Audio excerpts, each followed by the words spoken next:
Welcome back, crew. Hey, Jax. Hey, Erika. I'm excited to be back. I'm loving all of the graphics. I'm just Shout out to Kimberly for all the graphics. We've got an awesome show lined up today. I am super, super excited. This has been like a long-awaited guest. I'm just going to go ahead and say it. I can't hold the excitement any longer. Josh Mason. Josh has a Bachelor of Science in Humanities, an MBA, Security Plus, the ever prestigious CISSP, among a bunch of other professional certifications. Active member of the cyber community. He's involved in so many like mentorship opportunities for various organizations. You've probably seen him out there on LinkedIn, on other speaking gigs. He's a nonprofit founder, advisory board member, speaker, instructor, fellow podcaster, and he's a director of cyber training. So without further ado, I think we got to bring Josh on. We got to bring him on. Let's do it.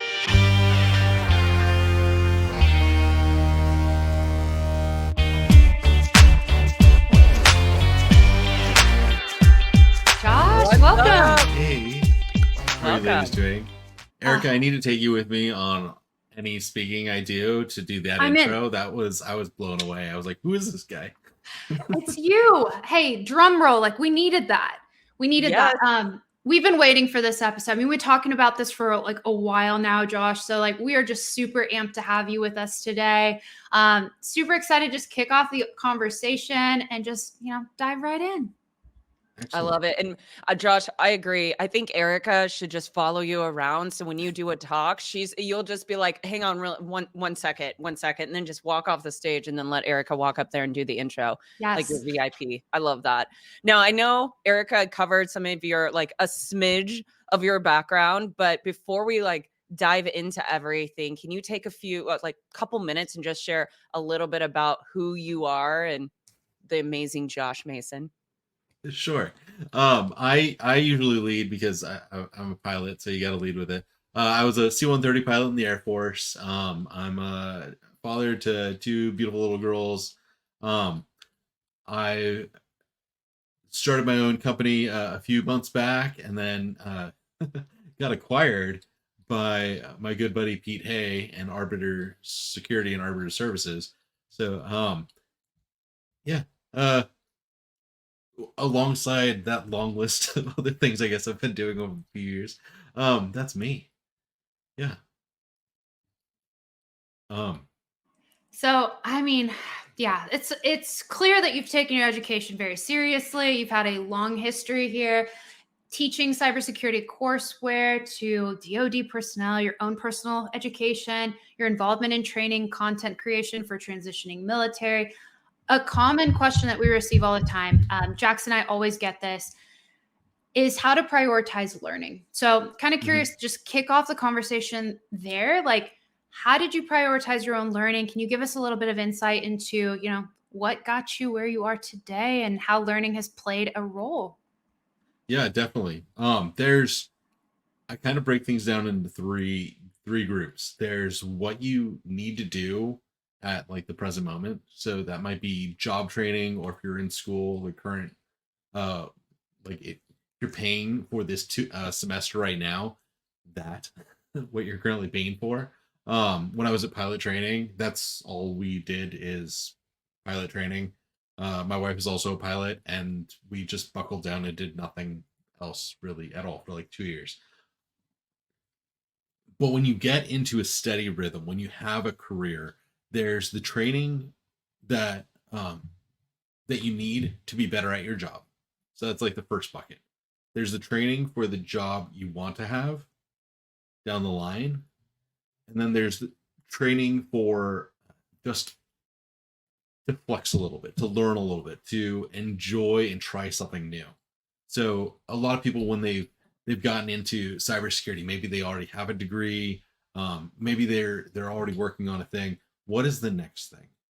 A lot of people, when they get Security Plus, then they start thinking, how do I get deeper? And if you start studying cloud or penetration testing or blue teaming or CISP as a way of finding new things to research on a regular basis to keep your mind learning new things, That's that second one. The first one is, what do I need to do so I'm better tomorrow?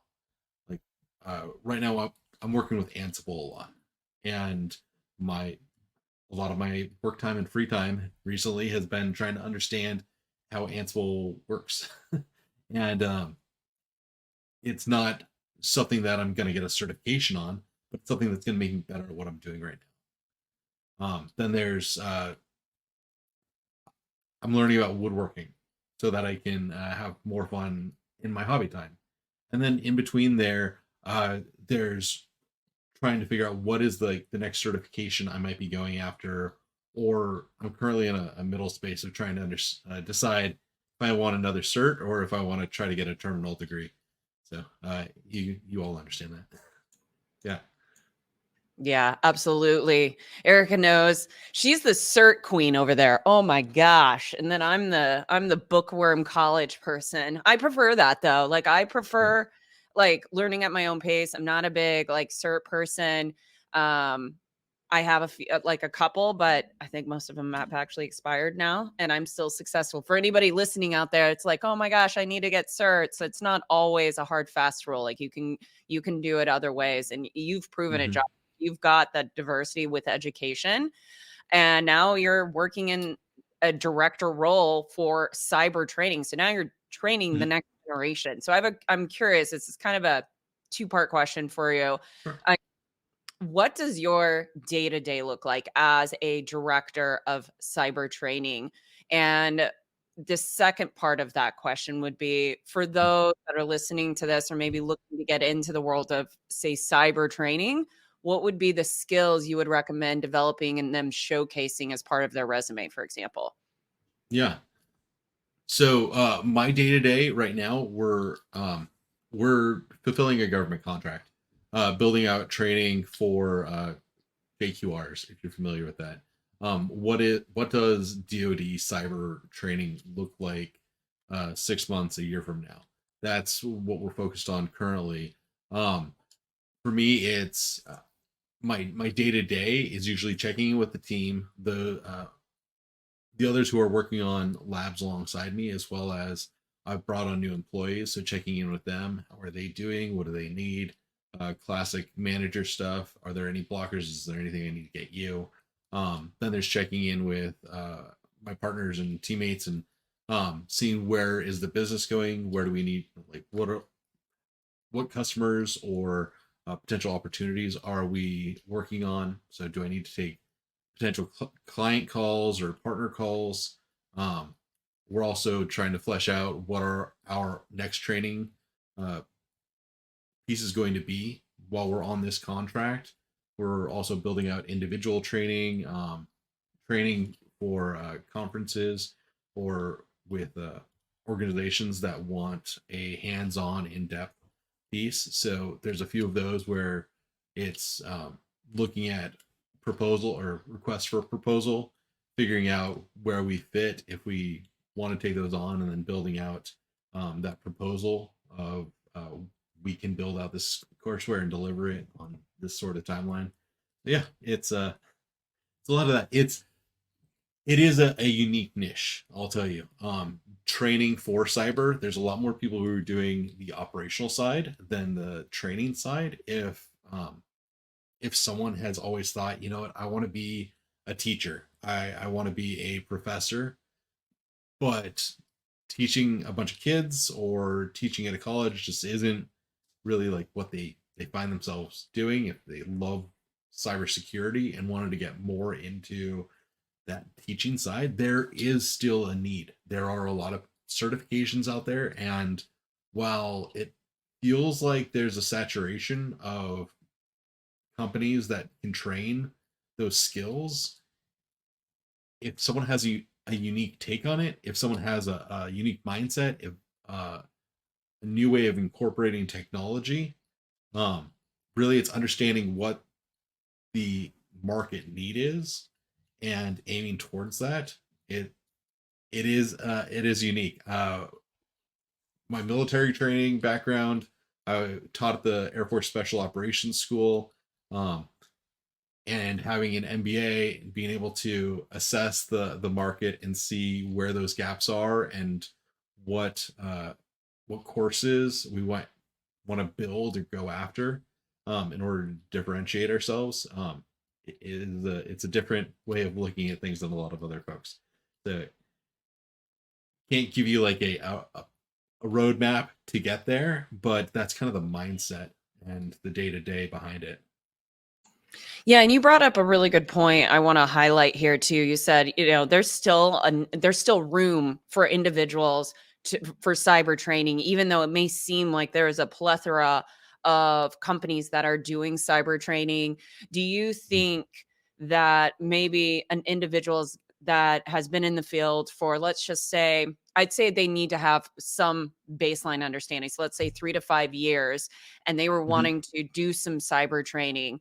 Would you suggest maybe them going out on their own and developing their own course and selling it or putting it up at like a cybrary? Or do you think that maybe they should package it and try for like a LinkedIn or an ACI learning platform or something like that? What's your thoughts on that? Yeah, the starting point, I'll say, anyone who knows a thing and can verbalize how they learned it and how they do it and has the patience to sit down and like systematically break it down. You don't have to have 3 to 5 years. People who have a year of pen testing, if you have a great way of describing your steps, your how you go about doing what it is you do, and are willing to sit in front of a camera and record yourself verbalizing that, or at least record your screen as you go through the steps.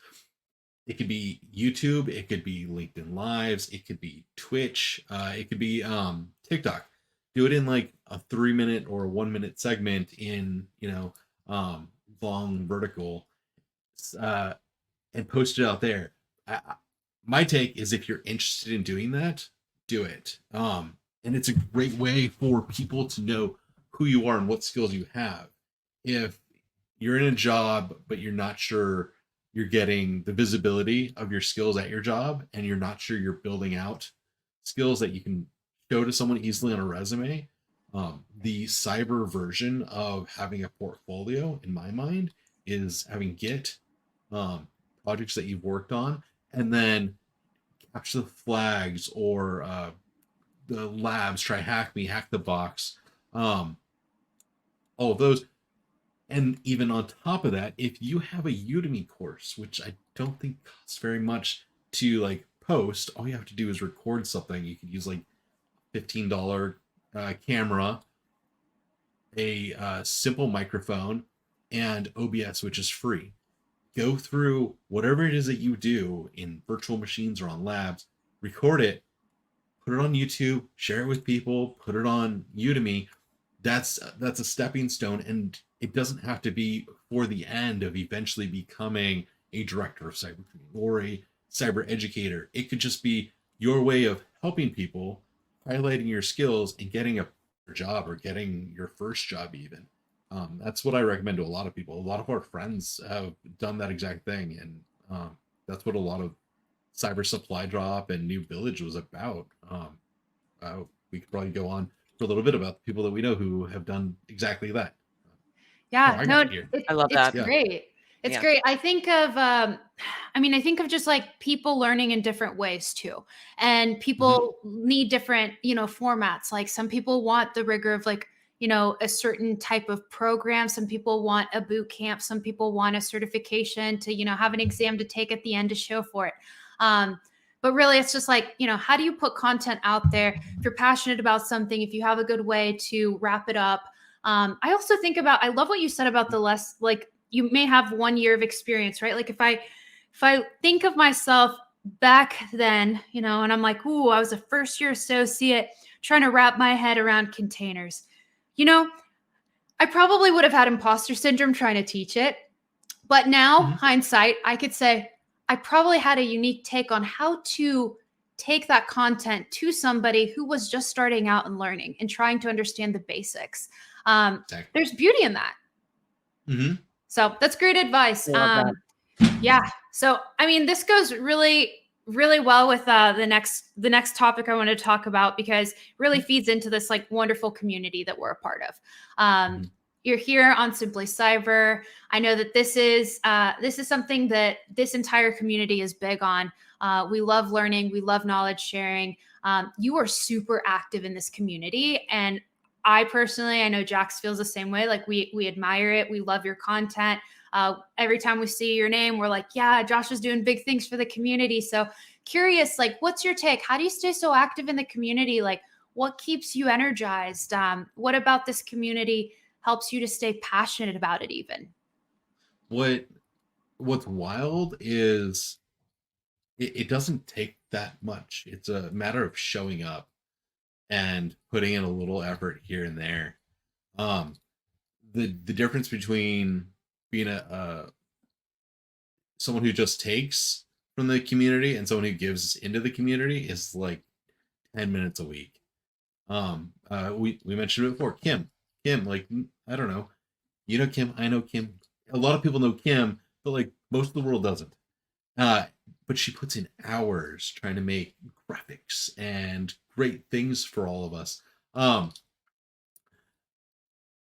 it's plugging in and showing up and being there to help with what you have. I like training, and I've had skills in training, and uh, so I just ran with that. I like building new things and organizations, so I ran with that. Um, whatever it is that you like to do, there's some people who like to just volunteer. We have moderators on all the on Simply Cyber, on cyber insecurity, the on the Black Hill side. If people get over there, there's a lot of places where you can just plug in with the community. Some people have a little bit of expertise. Maybe they want to be behind the scenes. They can just communicate in Discord or share things, one on one in that sort of stance. It's a it's a matter of finding out, like, wanting to give back, wanting to help out, and then showing up and delivering in the way that you can. Yeah. So, Josh, quick follow-up question. If I'm listening to this and I'm like, man, I really, really do want to take that first step and get involved, and this is speaking to me, how Mhm. does one get started, right? Like, you might be a part of a few communities, you don't really know how to put yourself out there. What's your advice? Oh my gosh. That's the to show up somewhere. Uh, a really easy one. We're on Simply Cyber. Simplycyber.io. I think simplycyber.io/Discord is going to take you to the Discord channel. Show up in general and be like, hey, I heard this place was cool, and you will meet a lot of hundreds of amazing, thousands of amazing people who want to plug into you and help your career just because they're amazing people. And then you don't have to do anything other than be friendly. If you wanted to help out, there's plenty of opportunities. Just show up and they will appear. That's a good starting point. If you found us here, go check out all the stuff that we're doing on LinkedIn or across social media. And you'll see where people who are being out in public, like you all, like myself, I guess, where we're doing stuff, and just see where you can help out. And it doesn't take much more than that. It might not even be a huge requirement. Frankly, people who show up and say that sort of thing, I've made some of my best friends from that, and they didn't actually end up doing anything. They just showed up willing to help, and that started the conversation. And it wasn't like, oh, I've got this for you, but you know what, I want to invest in you because you showed up wanting to invest in me and what we're doing. Yeah. Like I've got a phone call this later this evening with a good friend who I met on LinkedIn, who showed up wanting to participate, and we're gonna go visit them for like a few weeks in August because my wife and my daughters are good friends with her as well. So Aw, yeah. I love that. Oh, Eric and I met through a mutual connection, but on LinkedIn through somebody that she met on LinkedIn, and then we were like instant Mhm. friends, and we had done the podcast for almost a year before I think we almost met in person because of COVID. So all through the community in LinkedIn, through John Yeah. Helmus, that then was Jerry, and all the things Mhm. happened. So yeah, it's a lovely place. I Right. And love then you it. get to meet your friends in real life. Like Yeah. when we met Jerry for the first Yeah, time, it's like, finally. like you've been talking to these people for so long. It's like we're Yeah. finally seeing each other in real life. Yeah. For Seriously. real. Yeah, and I like what you said, Josh. Like, you don't have to have a set skill. Like, I remember when Kimberly reached out to me on LinkedIn. She reached out to be like, "Hey, I'd love to do a banner for you if you would let me." I didn't let her do a Mhm. banner for me, but I was like really blown away that she wanted to just give me her service for free, and she's still like that today with obviously a select group of people because she knows that. She's going to show up for me, but I'm going to show up for her, and that's how that community is. So I love the Exactly. Simply Cyber community. It's amazing. So, Mhm. all right, I'm going to pivot a little bit. So, kind of taking a step back. So, we've already established that you're extremely busy in this space in cybersecurity. But like you said, you're like 10 minutes a day. But I know, and Eric and I both know, you do a lot more than just 10 minutes a day. Like you're doing this, and now you're going to be hopping on a call later this afternoon, and you have your own podcast. So, you do a lot. You're also a moderator for Simply Cyber and a lot of other things. So you've got a lot going on. You're also an entrepreneur at the core of who you are. And I mean, congratulations, you got your business acquired. That's huge. Yeah. And I think the fail rate for most businesses is like what, 75%, like 4 and 5 businesses fell every year. Mhm. So being acquired is like unheard of so soon on. So I'm curious if there's like individuals that are listening that are like, I want to be an entrepreneur in the cybersecurity space. Is there any advice that you could give them from your lessons learned on maybe like what they could do on like how to break into this field basically as an entrepreneur? Yeah. Uh, the path to entrepreneurship itself, it, it looks the same in a lot of places. My wife has an MBA. I've got an MBA. Hers was focused on entrepreneurship. Mine was more enterprise because I was looking at project management. Big duty contractors. Um, but the strategy is the same whether it's in cybersecurity or not. You need to find a niche, something that you're good at that you can make money at, and figure out then a what the strategy is going to be. How are we going to make money? And do you have the skills and the ability and the network to then put that into practice? A lot of people do. The United States has more entrepreneurs than the rest of the world, and uh, that's surprising because we don't have the most people by nation, but we have this ability to start a bunch of stuff. It doesn't always go anywhere. Like you said, the fail rate is super high. Um, I'll tell you, having expertise, having connections is huge. Uh, the contracts that we have are because of relationships that we have and the ability that our team has.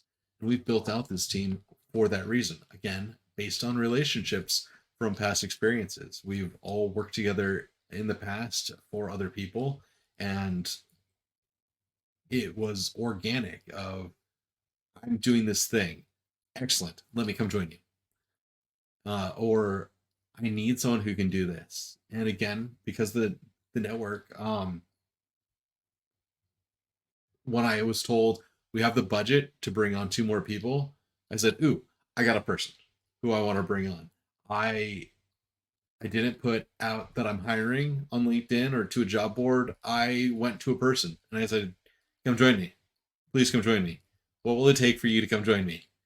Um, because I knew them, I knew their skills, I knew their work effort, uh, and I wanted them because they had done all those other steps of showing me all of that before even working together. There's tons of evidence that they had those abilities. Um, so networking, skills, meeting people, those are going to be your heavy pieces, and then the how to take your idea and figure out if it is marketable. There's books, there's tons, there's thousands of YouTube videos about how to become a good entrepreneur. I wouldn't point to any one. If you really want to be an entrepreneur, then you're going to go do the study on your own, and that's what's going to be your YouTube hobby, is entrepreneurship. Up until you can't stand it anymore and you just have to start a business. It's one of those wild things. I think my wife and I were on Mason SC was like our 5th LLC. We'd done rentals, we had done bookkeeping, web design. Yeah, that was the 5th one that either one of us or us combined have started and ran with. And that was the one that got acquired. All of the others have disappeared. So if you're wondering like how successful I am, I've got 1 acquisition and 4 that have just closed their doors. So yeah, That's at 4 There's and always 5, 4 out of 5 businesses, but it sounds like your other ones There were it is. successful anyway. Yeah. Hey, all Well, we learning didn't lose too opportunities, much. right? In the spirit of learning. Yeah. Yeah. Well, thank you so much, Josh, for all of these golden nuggets. This has been super insightful. Thank you for, continuing to pour into the community. We're so grateful to have had you today. And before I let you go, wanted to ask if any of our listeners are loving what they're hearing, they want to see more of Josh, they want to follow your content, they want to listen to your show, where can they find you? So currently Loops and Life Cycles is hosted on ITSP Magazine. And you can find me on LinkedIn or pretty much anywhere that Simply Cyber is streaming. I'll be in the chat throwing links to whatever it is the Jerry or whoever's hosting is talking about. But yeah, that's where you can find me. I love it. Thank you, Josh. You're the best. Yeah. Episode notes. Check him out. If you don't know Josh, you need to know him. Follow him. It'll be the best thing you've done this year. Awesome. Thanks, Josh, for being on the 2 Cyber Chick show. That was amazing. Oh my gosh. We are just amping up this year. Season 4, we're already crushing it. Guest number 3, check. So, I mean, again, Simply Cyber, thank you for allowing us to be here. We love this. We've had so far some great guests. We have more coming. We'll see you guys in 2 weeks for our next episode. But before we wrap up, we want to do a quick reminder and let you know, if you're loving these shows, make sure to first subscribe if you're not already part of the Simply Cyber community, but also like and share it out with others. It'll just help us to get out there a little bit more and help us to have a bigger impact.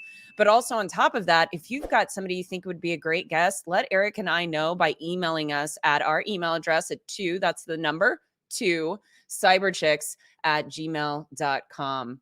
Otherwise, we're going to see you guys in 2 weeks. Have a good one. See you on the next one.